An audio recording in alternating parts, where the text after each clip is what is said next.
Aaliyah sensed them before she heard them.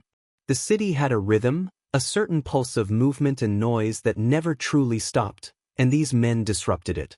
They weren't ordinary pedestrians, weren't lost tourists or distracted commuters. Their steps were calculated, their movements precise, their presence unnatural in the shifting sea of urban life. She didn't need to turn her head to know they were there. Years of training had honed her awareness to something instinctive, a silent warning system humming beneath her skin. The wheels of her wheelchair rolled smoothly along the pavement, her fingers gripping the rims lightly but with control. She was used to people underestimating her, assuming her body was her weakness, assuming her chair made her slow. That assumption had saved her life more than once. It would work in her favor again. 5 of them. 1 ahead, 2 to her left, 2 more angling in from behind. She counted their footfalls, noted the way they adjusted their pace to match hers, closing the distance without drawing too much attention. They thought they were being clever. They thought she was vulnerable. The leader was the first to make his move. He stepped directly into her path, forcing her to stop. He was lean but wiry, his pale blue eyes sharp with amusement, his lips stretching into a smirk that didn't quite reach them. Tattoos crawled up his forearms, but it was the symbol on his collarbone that caught her attention, a black sun. She had seen that mark before. White supremacist insignia. "You don't see people like you out here alone too often," he said, voice slick with false friendliness. Aaliyah didn't respond. She saw how his gaze flicked over her dark skin, how it paused on the defined muscles of her arms. He saw her as a contradiction, black, female, seated in a wheelchair, yet not fragile. That gave him pause, but not enough. He still thought she was an easy target. Mistake. His fingers twitched slightly, and Aaliyah caught the subtle shift in his weight, the telltale sign of an imminent grab. He reached for her shoulder, confident that she wouldn't stop him. Wrong. Her hand shot up like a striking viper, locking onto his wrist. With a sharp pull and twist, she redirected his momentum, sending him sprawling forward. His body hit the pavement hard, his breath leaving him in a choked grunt. The 2 men on her left reacted instantly, their instincts overriding thought. The first lunged, aiming to grab her by the arm, but she had already spun her chair, driving the reinforced footplate directly into his shin. He yelped, stumbling backward, his balance lost. The second hesitated for a split second, just long enough for Aaliyah to take advantage. She surged forward, using her momentum to ram the front wheels into his knee, buckling his leg beneath him.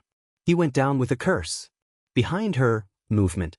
The third attacker, the one from the rear, tried to get a hand around her throat. She let him get close, let him think he had control, then twisted sharply, grabbing his wrist and wrenching it at an unnatural angle. A sickening pop followed, and his scream shattered the night. The leader had scrambled to his feet, his face dark with rage, his breath uneven. Blood dripped from a cut on his cheek. "You think this changes anything?" he spat, wiping his mouth. "We know who you are. You shouldn't have gotten involved." Aaliyah narrowed her eyes. She didn't know them, but they knew her. That changed everything. Somewhere in the distance, a siren wailed, drawing closer. The leader glanced in the direction of the noise, jaw tightening. His hands clenched into fists, but he didn't move toward her again. He knew better now. "Let's go," he growled, gesturing to his remaining men. They retreated into the night, disappearing between the buildings, their presence dissolving into the shadows. Aaliyah exhaled, her pulse steady, her mind already working through the implications. This wasn't random. They had been watching her, testing her. Whoever had sent them wanted to know if she was still dangerous. She had given them their answer. But now, she needed to know who they were. Because one thing was certain, if they wanted a war, they had just found their opponent. Aaliyah sat across from Marcus Reynolds in the dimly lit apartment, the air thick with the scent of coffee and old paper. He looked almost the same as he had back in their military days. Sharp eyes, the same habit of tapping his fingers against the table when deep in thought. His face bore the marks of past battles, but the fire in his gaze hadn't dimmed. He knew that if Aaliyah had come to him, it meant something serious. She laid everything out, the attack, the symbol on the leader's collarbone, the way they had known who she was. Marcus listened in silence, his expression tightening with every word. He didn't need to ask if she was sure. Aaliyah never made mistakes in her assessments. Instead, he leaned forward, rubbing his chin as he processed. "That symbol," he muttered. "Black Sunday. I've seen it before, but not just with small-time gangs. This thing runs deeper." He pulled out his laptop, fingers moving swiftly across the keyboard. Aaliyah watched as he accessed encrypted databases, pulling up reports buried beneath bureaucratic red tape. What he found sent a chill through the room. A string of financial transactions, millions of dollars transferred through offshore accounts, all linking back to one name, Derek Mason. A known crime boss, but he wasn't just running a street gang. He had resources, power, and now, it seemed, political protection. One of the flag transactions was fresh, linked to a shipping manifest for a warehouse at the docks. "This isn't just drugs or guns," Marcus murmured, scrolling through the files. "This is something bigger." Aaliyah studied the numbers, the patterns forming in front of her. The money trail didn't just end with Mason. There were ties to unnamed shell companies, vague government contracts, and accounts connected to high-ranking officials. Someone was funding Mason, ensuring his operation thrived while staying hidden behind layers of deception. "We need eyes on that deal," Aaliyah said, her voice firm. "We intercept it, we find out who's pulling the strings." Marcus smirked. "I was hoping you'd say that." That night, they moved like ghosts through the city, setting up surveillance near the port. Hidden cameras were placed along entry points, microphones installed where conversations would take place. Every angle covered, every potential blind spot minimized. They worked with the precision of soldiers, each movement calculated, each risk assessed. Hours later, they watched from a safe vantage point as the warehouse doors creaked open. Mason stepped out first, his confident stride echoing through the empty lot. He wasn't alone. A black sedan pulled up moments later, its windows tinted, its presence carrying a weight of authority. The passenger door opened, and out stepped a man neither of them expected. Marcus cursed under his breath. "That's a government official."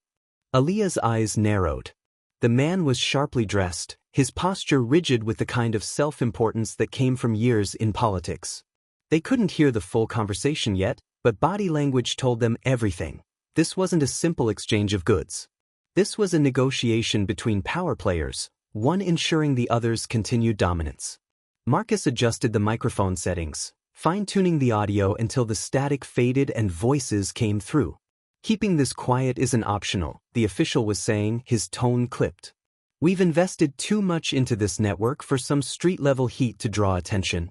Mason exhaled, irritation evident in his stance. "I control my people, but you need to control yours. If my shipments get flagged again, we're done talking." Aaliyah and Marcus exchanged a glance. This wasn't just a criminal operation, it was an infrastructure. Marcus clenched his jaw. "They think they're untouchable." Aaliyah's lips curled into a knowing smirk. "Then let's remind them they're not." They had enough to confirm their suspicions, but not enough to bring it down. Not yet. They needed to push harder, dig deeper, force their enemies into the light. And for that, they had to make the first move. Aaliyah and Marcus had spent days setting up their cover, fabricating just enough of a criminal profile to make Mason's network take notice. They posed as buyers looking to move high-value contraband, playing the role of ambitious but cautious smugglers trying to break into the market. Marcus handled the negotiations, using his military knowledge to sound convincing, while Aaliyah stayed in the background, letting their fake reputation do the work. It wasn't long before they got a meeting, a chance to buy in, a supposed weapons shipment, something too lucrative for Mason to ignore. The deal was set to go down at an abandoned parking garage on the outskirts of the city, the kind of place where people disappeared without a trace. As they arrived, Aaliyah felt the shift before she saw it. The setup was too clean, too perfect. Mason's people weren't just selling, they were watching, waiting, testing. Her instincts screamed a warning, but it was already too late. The moment Marcus stepped out of the car, the lights cut out. Shadows moved. Guns cocked. Aaliyah felt the weight of the ambush descend like a steel trap snapping shut. They had been made. Aaliyah's wheelchair, once a calculated advantage, now became a potential death sentence. The uneven ground, the narrow spaces, the bodies closing in, it all worked against her. Mason's men surrounded them, their faces obscured by masks, their weapons drawn. "You really thought we wouldn't check?" one of them sneered, his voice dripping with amusement. "We know exactly who you are." Aaliyah didn't hesitate. She launched forward, slamming her wheelchair's reinforced footplates into the nearest attacker's knee. The sickening crunch of bone shattering was followed by a scream. She twisted, using her momentum to spin her chair, grabbing another man's wrist as he aimed his gun. A single sharp movement sent his weapon skidding across the concrete. Marcus moved beside her, taking down two more with calculated strikes, his military training turning the chaos into controlled destruction. But Mason's men had numbers, and they had prepared. Aaliyah reached for her concealed knife, but before she could react, the blunt force of a rifle stock slammed into her side, sending her reeling. Pain flared as she felt something crack. Her vision blurred for a split second, but that was all they needed. Strong hands grabbed her chair, tipping it back. She hit the ground hard, her breath escaping in a ragged gasp. They thought they had won. Using their own momentum against them, she kicked out, sending one of them stumbling. Her hands found the edges of her chair, and with one swift motion she pulled herself up, using the weight of the overturned wheelchair as a shield. A gunshot rang out, ricocheting off the metal frame. Another strike from behind caught her shoulder, sharp pain lancing through her arm. She could feel the warmth of blood seeping into her sleeve, but adrenaline pushed her forward. She drove her elbow into another attacker's ribs, then grabbed a fallen pistol, firing a single, precise shot that sent the rest scattering. Marcus grabbed her, pulling her toward cover. "We're blown," he growled. "We need to move now." They barely made it out. Aaliyah's body screamed in protest as they ran, every nerve alight with pain, but they couldn't stop. The sound of sirens in the distance forced Mason's men to retreat, giving them just enough time to disappear into the night. They regrouped at a safe house, Marcus tending to her wound while she gritted her teeth against the pain. "They weren't just trying to scare us," Marcus muttered, pulling up his laptop. "They were eliminating a problem." He played the audio he had recovered from one of their hidden mics, and Aaliyah's stomach tightened at the voices. Mason wasn't just following orders, he was taking direct instructions from someone higher. Then a name surfaced. Senator William Hargrove. Aaliyah exchanged a look with Marcus. This wasn't just about Mason anymore. This was bigger, deeper. They weren't just going after a gang. They were about to dismantle the system that protected it. Aaliyah knew she had to change the game. Staying in the shadows had kept them alive, but it wasn't enough to take down someone like Hargrove. He thrived in secrecy, operating under layers of protection, ensuring his name was never directly linked to the crimes he orchestrated. If they wanted to shake him, they had to make him feel exposed. Public scrutiny was his weakness. He could manipulate backroom deals and suppress investigations, but he couldn't control the entire media. If she made the right moves, she could put him in a position where he had to act, where his fear would drive him to make mistakes. She and Marcus spent the next 12 hours feeding carefully crafted leaks through anonymous channels. They spread rumors in law enforcement circles, planted whispers among journalists, and ensured that enough people started asking the right questions. The first domino fell when a well-connected crime reporter published an article detailing financial discrepancies in the city's infrastructure projects. It was just vague enough to avoid direct accusations, but anyone paying attention would see the connections. Hargrove's name wasn't in it yet, but it was coming. Meanwhile, Marcus activated their contacts within the police force. Not all officers were corrupt, and those who weren't had been waiting for an opportunity to strike without risking their careers. Before dawn, key members of Mason's network were arrested. Mid-level enforcers, financial operators, people who had names and faces but weren't untouchable. The arrests weren't just about taking them off the board, they were about sending a message. Mason's organization was bleeding. The more people they cut off, the more pressure they put on the ones left behind. Someone would crack. Someone would talk. And when they did, the trail would lead straight to Hargrove. By the time news of the arrests reached the senator, another blow landed. An envelope arrived at his office, unmarked, sealed, delivered by an anonymous courier. Inside was a single sheet of paper with only one line of text. "If you don't stop, your name will be in the headlines." Hargrove clenched the note in his fist, his pulse hammering against his temples. He had spent years controlling every narrative, ensuring his name only appeared where he wanted it. This was different. This was personal. Someone knew. Someone was forcing his hand. He called his closest allies, judges, police chiefs, business partners, the people who had kept his empire intact. They met in a private lounge, away from prying eyes, away from anyone who could overhear. He looked around the room, searching for certainty, but for the first time in years, he didn't know who he could trust. The walls were closing in, and the more he fought to contain the damage, the more it slipped through his fingers. Aaliyah and Marcus watched from a distance, tracking movements, monitoring encrypted messages. Hargrove was moving pieces, consolidating power, but there was one problem. His paranoia was making him reckless.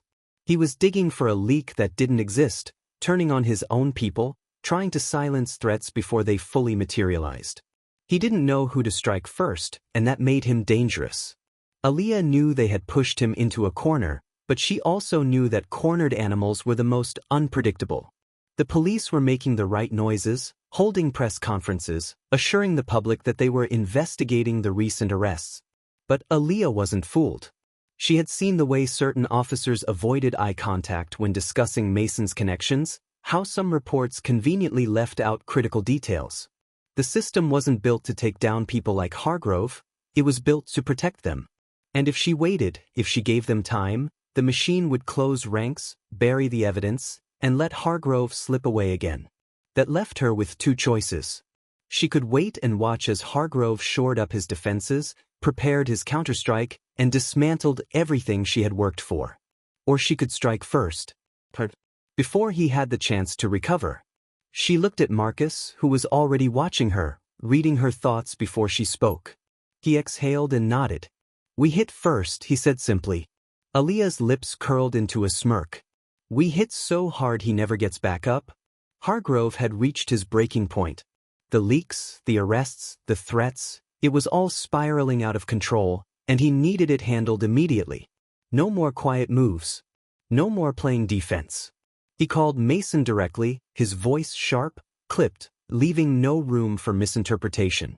"I don't care what it takes. I want her gone. Permanently." Mason didn't argue. He knew what was at stake. If Aaliyah wasn't eliminated, the entire operation would collapse, and Hargrove would ensure that the fallout landed squarely on him. Within the hour, the hit was arranged. No more surveillance, no more warnings, just a single, clean execution. They chose their moment carefully, waiting until she was on the move, waiting until she was alone. They thought they had the element of surprise. They thought they had control. They thought wrong. Aaliyah had felt the shift days ago. The moment the threats became action, she knew Hargrove would escalate. The only question was when and how. So she planned accordingly, setting the stage for the ambush before it could set her up instead. She took a different route that night, one she never used, a detour through an abandoned underpass where visibility was low and escape routes were limited. The perfect kill box. The perfect place for them to come for her. She rolled forward as if unaware, as if she hadn't noticed the two cars parked just ahead, their engines off, their windows dark. As if she didn't hear the soft shuffle of boots behind her, the creak of a gun being readied. She waited until they stepped closer. Until they thought they had her. Then she moved. A sharp yank on her will sent her chair tilting just enough to avoid the first shot, the bullet grazing metal instead of flesh. She spun, drawing the compact pistol hidden beneath her jacket, firing 2 precise rounds before the first attacker could react. He dropped instantly.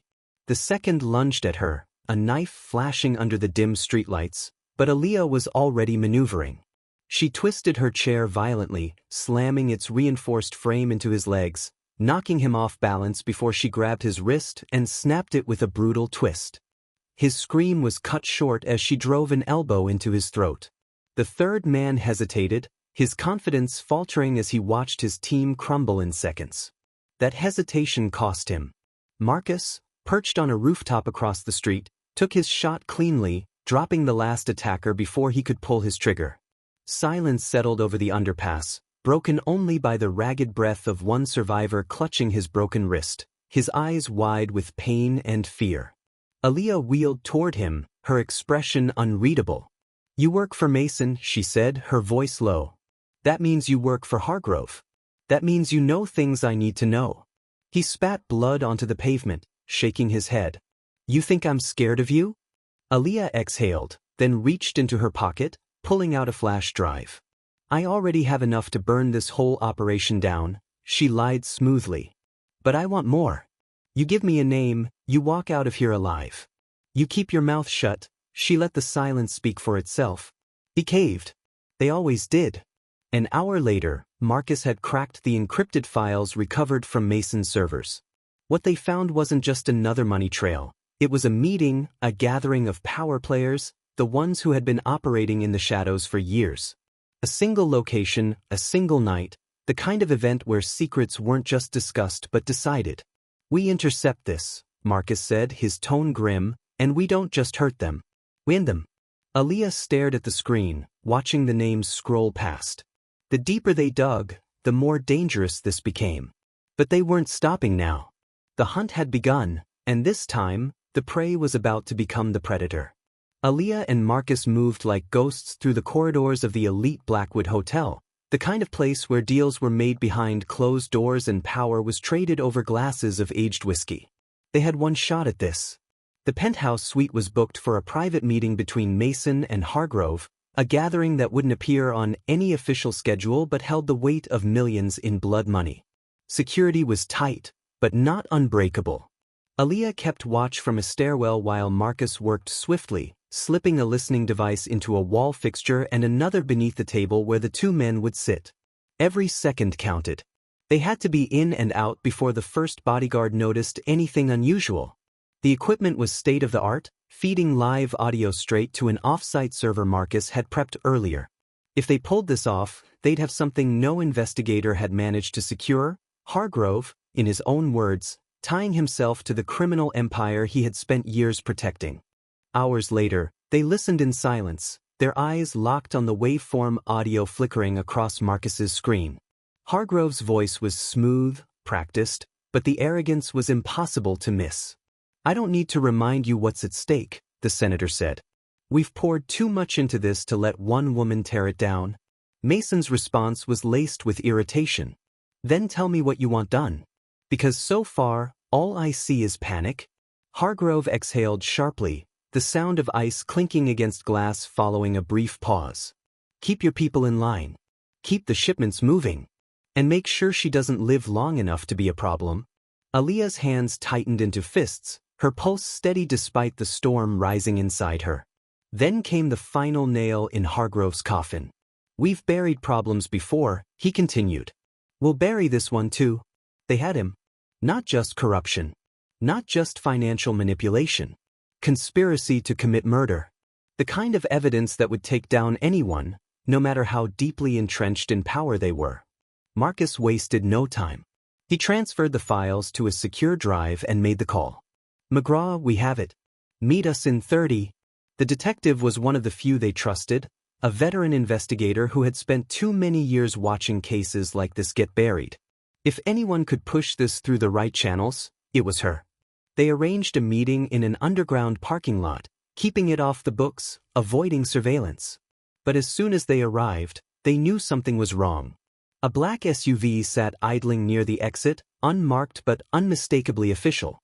Two uniformed officers flanked McGraw, their hands resting too comfortably on their holsters. Aaliyah didn't move, didn't blink, just processed. McGraw looked tense, her jaw tight. Then she mouthed one word: "Run." Marcus grabbed Aaliyah's chair and pushed, sprinting for the opposite exit as shouts erupted behind them. Tires screeched. Doors slammed. The parking lot exploded into chaos as more men poured in from the stairwell. They had been set up. The moment they handed over the evidence, someone within the department had flipped the script.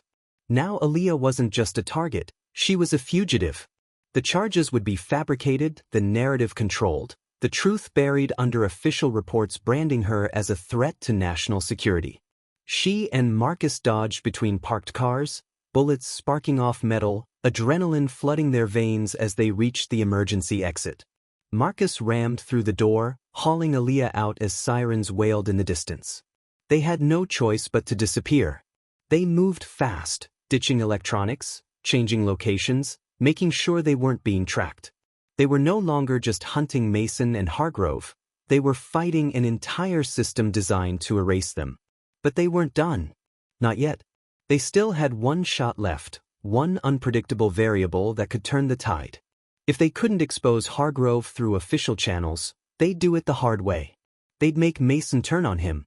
Aaliyah and Marcus knew they had one final shot to dismantle the network, and this time, they were going to use Mason as the bait.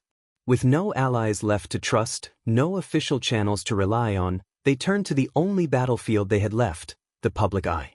They leaked just enough information to the right reporters, dropped whispers into the right ears, and let the media machine do what it did best, turn a scandal into a storm.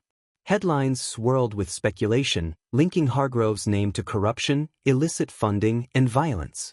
His approval ratings plummeted, and for the first time in years, the powerful man who had dictated the rules of the game felt the ground shift beneath him. He tried to contain it, making backroom calls, calling in favors, but nothing stopped the pressure from building. The walls were closing in. Meanwhile, Aaliyah and Marcus set the final trap. Through a fabricated source, they arranged for Mason to believe a critical deal was happening, a high-stakes exchange that would cement his control over what remained of his crumbling empire. In reality, it was an operation designed to catch him red-handed, a setup that would bring his entire organization crashing down in a single night. The meeting place was an abandoned warehouse on the outskirts of the city, a familiar stage for criminals who believed in their own invincibility. Mason arrived with a small army, paranoia sharpening his every move, but he still didn't see the noose tightening around his neck. He expected a trade, a transaction that would buy him more time, but all he found was a lie waiting to consume him. The moment the deal was about to be finalized, floodlights erupted, shattering the darkness, sirens howling as an entire police task force moved in from all sides. Helicopters roared overhead, spotlights locking onto figures scrambling for cover. Mason's men panicked, firing blindly, but there was nowhere to run. The exits were sealed, the perimeter was locked, and with every passing second, his world shrank. He tried to flee, pushing through crates, shoving aside his own people, but there was no escape. Officers tackled him to the ground, forcing his hands behind his back, pressing his face into the dirt. The man who had once ruled the streets like a king now lay shackled, powerless, defeated.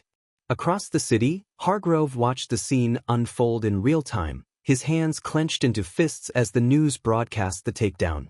He had spent years covering his tracks, ensuring his name remained untouchable, but in one night, the entire house of cards collapsed.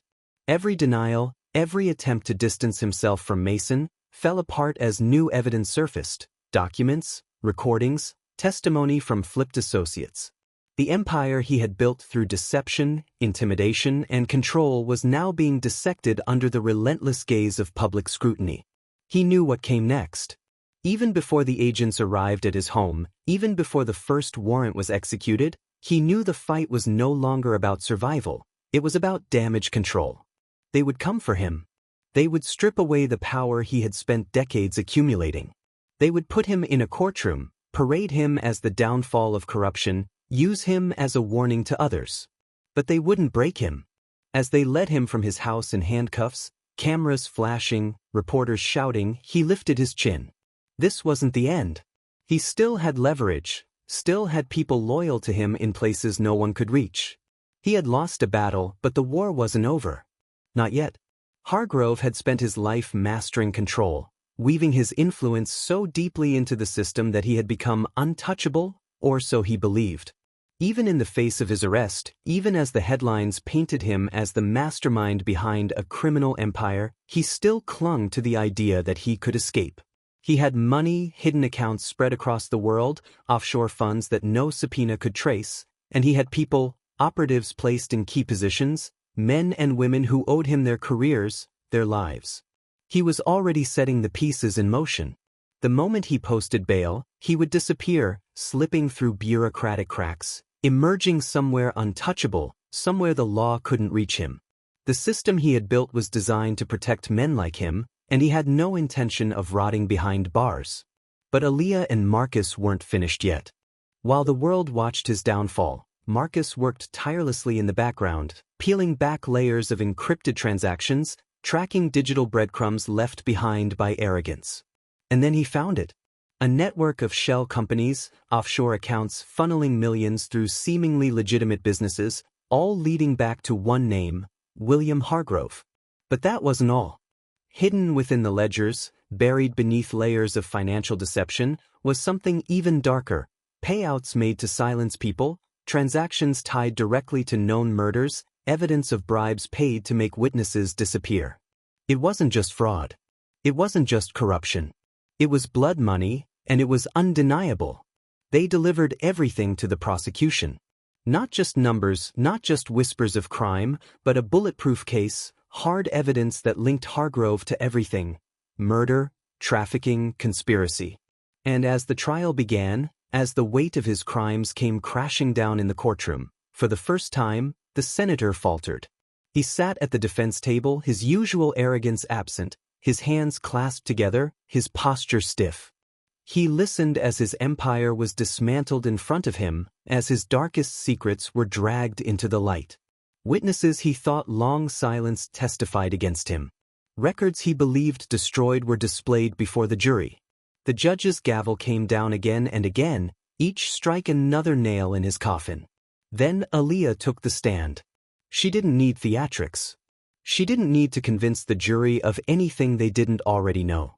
She only looked Hargrove in the eye, her voice steady, her words deliberate. You spent your life thinking the rules didn't apply to you. That you could manipulate, bribe, silence, and no one would ever hold you accountable. But here's the truth: no one walks away clean. Not you. Not your people. This time, there's no deal, no escape. You lose. The verdict was swift. Guilty. The sentence was absolute. Life in prison. Hargrove sat motionless as the courtroom erupted, his legacy crumbling in real time. There were no final pleas, no last-minute plays. He had gambled everything and lost. As the guards led him away, he didn't meet Aaliyah's gaze. He knew she was right. His empire was finished, and so was he. The machine he had built to protect himself had finally turned against him, devouring him whole. Outside, reporters flooded the courthouse steps, cameras flashing, microphones pushed forward, all asking the same question: was this the end?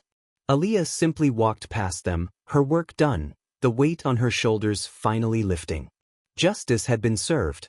And this time, it was permanent. The city was still reeling, the fallout from Hargrove's conviction rippling through every layer of power.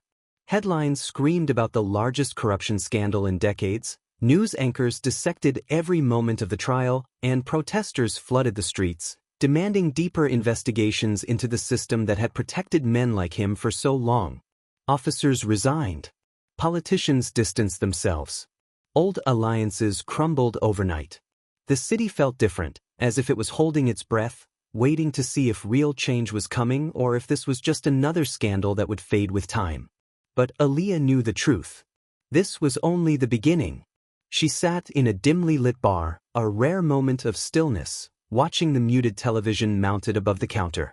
The news replayed footage of Hargrove being led from the courtroom, his hands shackled, his face an unreadable mask. The voiceover called it the fall of an empire, the end of a legacy, but Aaliyah knew better. Empires didn't just fall. They adapted. They evolved.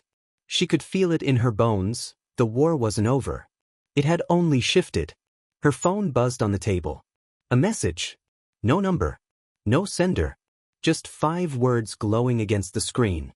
You destroyed one. More will rise.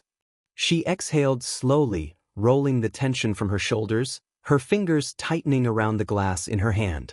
Whoever sent it wasn't just warning her. They were watching. They were waiting. She had spent her life fighting enemies she could see, men like Mason, criminals who ruled with blood and money, but this was different. This was the machine beneath the surface, the one that never stopped turning, the one that created men like Hargrove in the first place. And now it knew her name. Marcus slid into the seat across from her, his expression unreadable, but she could tell he had already guessed what the message said. He didn't ask. He didn't need to. Instead, he took a slow sip of his drink, studying her for a long moment before he finally spoke. You did what you set out to do. You burned them down. You took out their leader. You won. He leaned forward, his voice quieter now. So what's next, Carter? You walk away? You let them deal with the rest? She met his gaze, steady, unwavering. They both knew the answer before she even said it. No. He let out a breath, shaking his head, a smirk ghosting over his lips. Yeah. Didn't think so. She pushed her glass aside, her mind already working, already moving forward. The battle was never about one man. It was never just about Hargrove, Mason, or their operation. It was about the system that allowed them to exist, the network of power and influence that stretched beyond city lines, beyond law enforcement, beyond everything she had taken down. This wasn't about revenge. This was about dismantling something much bigger. We start digging, she said, standing, grabbing her jacket, already ready to move. Marcus exhaled, finishing his drink before following. You ever get tired of being a pain in their ass? She smirked. Not yet. Outside, the city pulsed with life, oblivious to the war still being fought in the shadows. Aaliyah adjusted her collar, stepping forward, knowing that the fight wasn't over. It never would be. But that was fine. Because this time, she wasn't waiting for them to strike first. She was going to hit them before they even saw her coming.